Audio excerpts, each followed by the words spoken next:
Hello students, good morning. कैसे हो आप सब। आज हम 9th क्लास केमिस्ट्री में 3rd चैप्टर जो हमारा चल रहा है उसमें आज हम स्टडी करेंगे एटॉमिक नंबर और एटॉमिक मास के बारे में।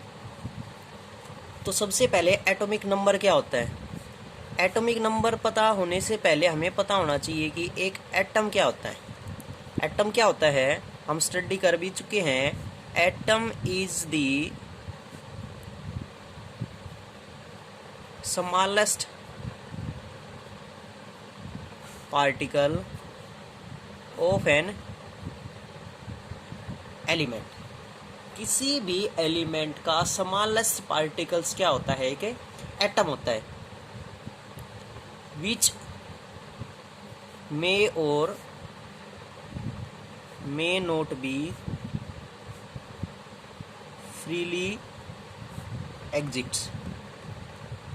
यानी किसी भी एलिमेंट्स का स्मॉलेस्ट पार्टिकल्स क्या होता है एक एटम होता है। विच मे और may not be freely exits, जो फ्रीली एग्जिट्स कर भी सकता है और नहीं भी। जैसे हम किसी भी एलिमेंट्स का एक सिंबल डिनोट्स करते हैं कि किसी भी एलिमेंट्स का कोई भी हमारे पास पीरियोडिक टेबल में प्रेजेंट है उसका कुछ ना कुछ एक सिंबल प्रेजेंट होता है। उस सिंबल्स के फ्रंट में हम कुछ ना कुछ नंबर डिनोट्स करते हैं। जैसे एग्जाम्पल लेके चले, हमने लिखा 2H 2N।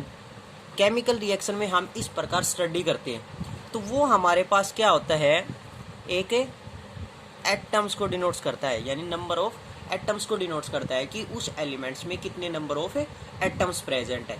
अब है किसी भी एलिमेंट्स का स्मॉलेस्ट पार्टिकल्स एक एटम होता है तो एलिमेंट्स की टेंडेंसी क्या होती है। जो कोई भी एलिमेंट होता है उसकी टेंडेंसी क्या होती है ऑफ लॉस और गेन ऑफ इलेक्ट्रॉन। या तो उसकी टेंडेंसी क्या होती है लॉस और गेन ऑफ इलेक्ट्रॉन्स करने की होती है। अगर अपने आप में स्टेबल है तो न तो लॉस ऑफ इलेक्ट्रॉन्स करता है और न ही गेन ऑफ इलेक्ट्रॉन्स करता है। जिसका ऑक्टेट रूल या डबलेट रूल कंप्लीट फील्ड है तो वो ना तो लॉस ऑफ इलेक्ट्रॉन्स करेगा और ना ही गेन ऑफ इलेक्ट्रॉन्स करता है।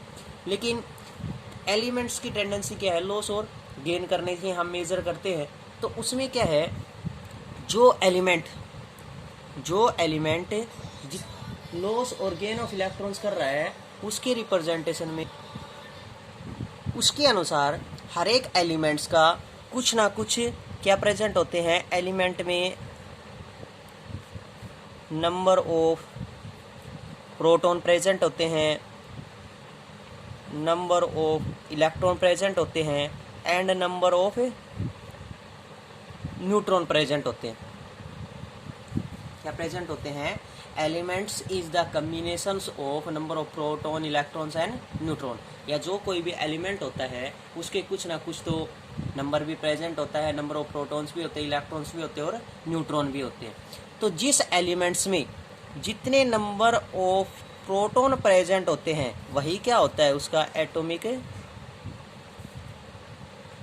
नंबर, यानी वही क्या होता है उसका एटॉमिक नंबर। तो एटॉमिक नंबर्स को हम क्या कह सकते हैं the number of proton presents in an element is known as atomic number. वो क्या होता है उसका एटॉमिक नंबर होता है। नेक्स्ट हम स्टडी करेंगे अभी एटॉमिक मास। एटॉमिक मास क्या होता है अभी हमने स्टडी की number of proton, number of electrons, number of neutron. तो ये सभी क्या है हमारे पास है किसी भी एलिमेंट्स के पार्टिकल्स है। तो मास क्या हुआ number of proton plus number of neutron.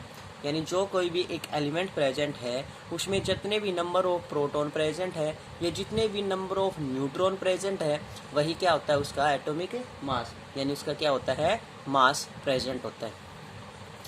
अब बात आई जो कोई भी हमारे पास किसी भी एलिमेंट्स का जो कोई भी मास प्रेजेंट है उसकी कुछ ना कुछ क्या होती है एसआई यूनिट प्रेजेंट होती है।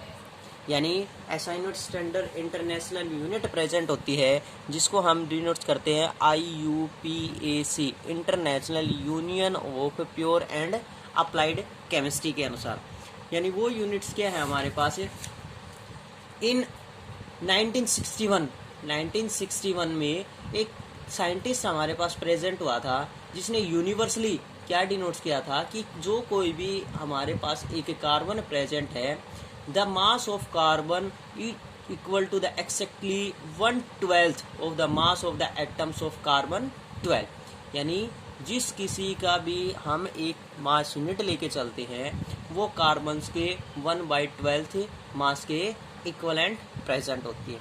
तो उसके अनुसार जब हमने स्टडी कर रहे हैं तो उसके अनुसार क्या है कि कोई भी एलिमेंट प्रेजेंट है जो उसका मास प्रेजेंट है उसकी कुछ ना कुछ यूनिट होती है। जैसे हम डिनोट्स करते हैं, ग्राम डिनोट्स कर ली, किलोग्राम डिनोट्स कर ली, तो उसके अनुसार एटम की यूनिट होने के कारण कहते हैं ए एटॉमिक, और उसकी मास की यूनिट है तो डिनोट्स कर दिया मास, और क्या हो जाती है उसकी यूनिट, क्या हो जाती है यूनिट, एटॉमिक मास यूनिट। और सिंपली हम डिनोट्स कर देते हैं उसका AMU, एटॉमिक मास यूनिट।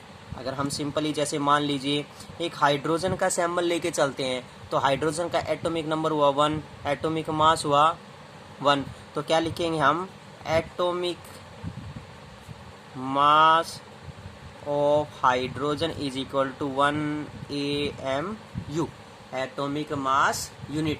यानी कुछ ना कुछ इसकी यूनिट प्रेजेंट है। अगर हमारे पास यही मास किसमें, ग्राम में प्रेजेंट है तो हम क्या डिनोट्स कर देंगे, 1 ग्राम।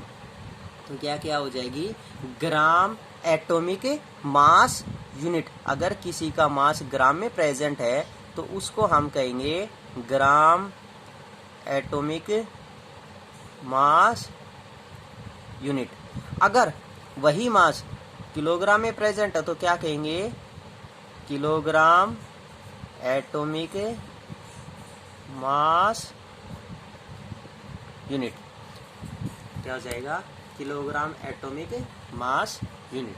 तो ये था 9th क्लास में आपका 3rd चैप्टर में atomic number and atomic mass. Thank you.